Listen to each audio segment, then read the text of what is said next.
you have natural talents and skills. Everybody, let's say by around the age of 18 or so, doesn't matter what age you pick, has natural talents and skills that are the result of either some combination of both genetics, natural predisposition to something or another, regardless of nurture, environment, in the sense of how they were raised and exactly what environment they grew up in, and also we'll say this fits into environment, but just generally how they were taught to think about different types of things. Everybody has natural talents. Every single person is born with different levels of skill, talent, whatever you want to call it, in different realms of human accomplishment or skill, whatever you want to call it. And at the same time, everybody also has some level of drive, purpose, and something that they want to accomplish. These two things don't always coincide with each other.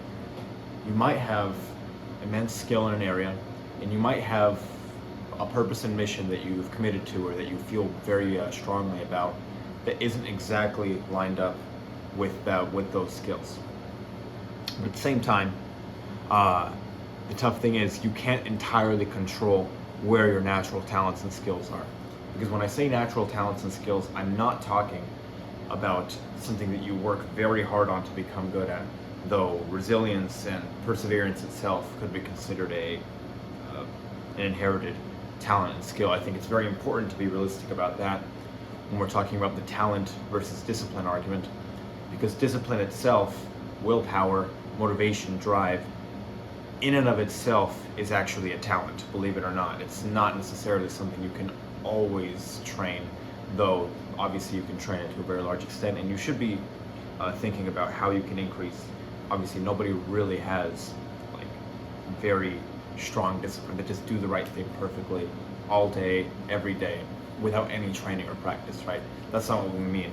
But I do mean that some people are more motivated, more driven, and just more prone to act and do big things than others, regardless of what they might feel like they want to do. Though, in a very real way, wanting it more will help you get it, regardless of any other factors. So, that's kind of a tangent.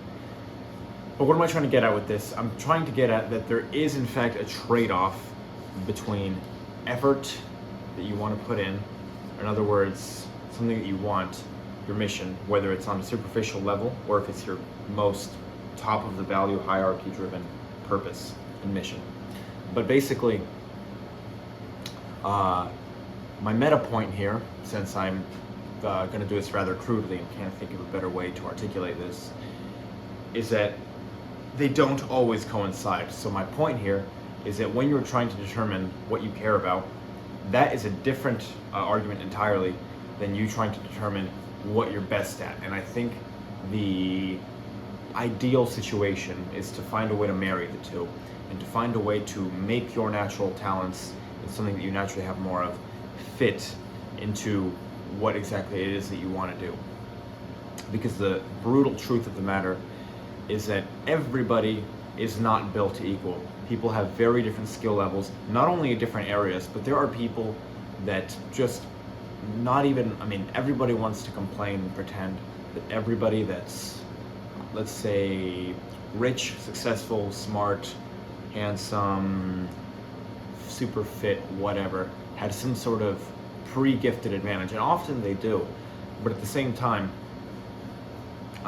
sometimes they're just built to work, plus the genetics, plus everything else right off the bat. And in that case, what can you really say? And not only that, these can be applied to one field, that is just one type of endeavor, whether it's just one of the many things that I just listed, or there are people who can excel genuinely at many of these things. Now that being said, you're going to excel much more at doing one thing to the best of your ability, as opposed to splitting your attention across many things, at the very least, at any given time. That being said, there's a real argument for balance, and the question is, do you want to be a one-dimensional person? For some people, the answer is yes, I would love to be a one-dimensional person if that means I am as good as I can possibly be at that one thing, and you've determined that that one thing is the only thing that you care about. But that's a very personal decision, and that's entirely different from the concept of ambition and success, or at least I think it is. because I don't think it's a given at all that you need to focus all of your attention very narrowly, tunnel vision, to one thing for 50 years and then die. I don't necessarily see why that has to be the ideal, ambitious, successful life. That doesn't make that much sense to me, but I digress. Basically, you want to marry what your natural talents are, and there are people that can excel at one thing, but there are people who can excel at many things and still do it at a level that makes it seem like they're specializing in each, but they're not. They're technically executing each at a lower level than what they could do if they focused all their attention on one thing, because that's a fact. You will do better focusing on just one thing than focusing on many things, but that's not to say that you can't reach the level that you want with a split attention. For example, not everybody's goal with business is to become the richest man in the world. And if you are exceedingly naturally talented and gifted with, let's say, perseverance, let's say resilience, let's say emotional control, let's say impulse control, let's say you also got a head start with your parents. And not only that, you're a super genius, both in the book sense, in terms of actual observation skills, what we'll call street smarts or whatever.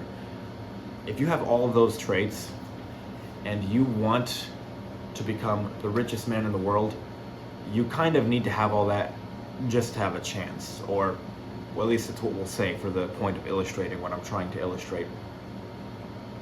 But if your goal is to be, let's say, a very strong millionaire, you might be able to do that only having business be a small part of your life. That's genuinely the truth. Another person who doesn't have all those advantages that I just mentioned might have to give their full effort. What it would take for that first person, person A, the amount of focus that would take them to being the richest person in the entire world might take person B that doesn't have all the same God-given advantages. That same amount of effort might take person B only to being a millionaire, whereas person A can get to that millionaire status with, say, 15 to 20% of their total bandwidth being spent on business. So is the right answer that person A should be spending more of their time on business and really maximizing their potential in that one area? I honestly don't think so. I think that the best way is actually for you to just decide what you care about most, which sounds obvious, but you'd be surprised how many people, including myself, struggle with this because it's really difficult. What I'm trying to get at is that you really need to kind of strap down your own mindset and realize what it is that you care about. Independent of anybody else that you hear online, independent of fucking me or anybody, independent of what your parents have told you, independent of what your friends say, realize what it is that you care about. Because I got stuck so long trying to think about how I needed to optimize for one thing and I needed to find my thing. I'm young, of course, you can tell. But at this point, I really don't think I'm the type of person who throws myself 100% one-dimensionally into one thing. I think by nature, at the very least, by preference, I'm a multi kind of dimensional person. I like doing many things. I don't care if I'm doing each of them a bit worse than I could be if I only did one of them. Because if I did only one of them, then I'd be missing everything else. And for some people, that trade-off is totally worth it. For example, Alex Hormozy's famous quote, he talks about people that tell him, hey man, you put all your focus on business, you don't have any hobbies, why don't you have any hobbies? You could really think about some more balance and work-life balance in your life. And Alex Hormozy, of course, being the G he is, just responds, well, I don't fucking want any hobbies. Like, don't push your beliefs onto me. I don't care. I don't want any hobbies. I only want to do business. I like to wake up, work on business, and go to sleep barely after finishing a work day that's 16 hours long. Wake up, get back to business, with nothing else. He doesn't care that he'll never get to play pickleball, train martial arts, travel the world in the non-business way, read literature, explore, talk to people in a wide variety of cultures and experience a wide array. He doesn't care, and he doesn't have to. That's the best part, is that nobody's forcing you. And if you ever get the impression that somebody is forcing you to feel a certain way or to act a certain way or to have certain beliefs, that pressure may be very real, but you need to realize that the more power you continue to give people externally, especially in today's world where there really is very minimal I mean, I'm talking if you live in the United States or any other developed first world country, there really is very minimal quote unquote real pressure.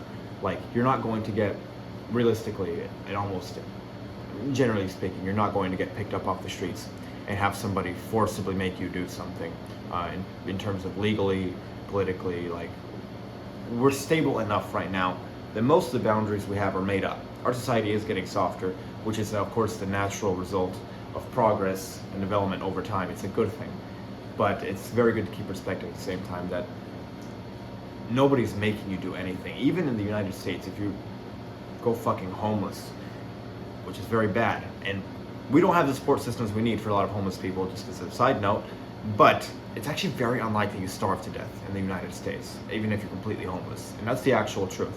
And I know that sounds like, dismissive or whatever, but it's actually the truth if you just think about it for a second.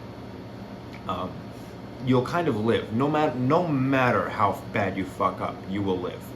So that gives you a little bit of freedom to then think, okay, well, shit, every boundary that I imagine that I make up in my head is exactly that. It's made up. So exactly what do I do from there, realizing that I'm the one that actually needs to make the decision of what I care about and what I want to do. And that is entirely for you to decide. But here's the third point, is that whatever you decide, the very real thing is that we have our best systems in place. We try in terms of our economy, and I'm talking about the United States right now, but in terms of the economy, in terms of our political structures and our social systems. But the bottom line is that the world doesn't actually care, and there is nobody that goes and makes sure that you can fit in and match your purpose to your skills in the way that I just described earlier. Actually, most people really won't give a shit about you, and that's the real truth. That includes even your parents, who always, of course, care for you very much. I'm talking from the perspective of somebody under the age of 30 who still has their parents alive with them. Your parents don't care. The world doesn't care. Your friends don't really care. Of course, all these people care in a very real way, and the relationship is important, and I'm not trying to dismiss any of that. But nobody will take care and make sure that you can fit into the world in a good way. And that's the scariest thing about life, is that there are no safety rails. Parents like to pretend, but in reality there are none. There are no safety rails. Even when you're young, to some extent, your parents will never be perfect. Hopefully your parents are good enough that you don't develop some level of real trauma. But even then, and especially as you get and become an adult, there is nobody watching. There is nobody making sure that you can fit into the world in a way that matters. And I think that's the fundamental difference between what we'll call people who tend to complain and people who are successful, is that there's an expectation, and everybody's gone through this. The question is whether or not you get past it. Everybody's gone through the feeling that the world should be a way other than what it is. But in fact, the way is just the way that it is. And in fact, we're just a big hunk of animals spread out all over this big rock, just acting through natural selection. Obviously, we don't get murdered through natural selection anymore, which is good and bad. but everybody just does what they want. Everybody acts with self-interest, and that's the fortunate or unfortunate truth. It just depends how you want to see it. But the fact is, if you try and focus your attention on hoping the way things should be, and don't get me wrong, as a former idealist myself, I can completely resonate with the sentiment that things really should be different than what they are, but that's not going to make them different than what they are, and that's just the unfortunate truth. So you need to be the one to make a logical match between exactly what you're doing and between exactly what your skills and natural talents are and what you actually want to do in the world, because there's nobody else that's going to make sure that works for you.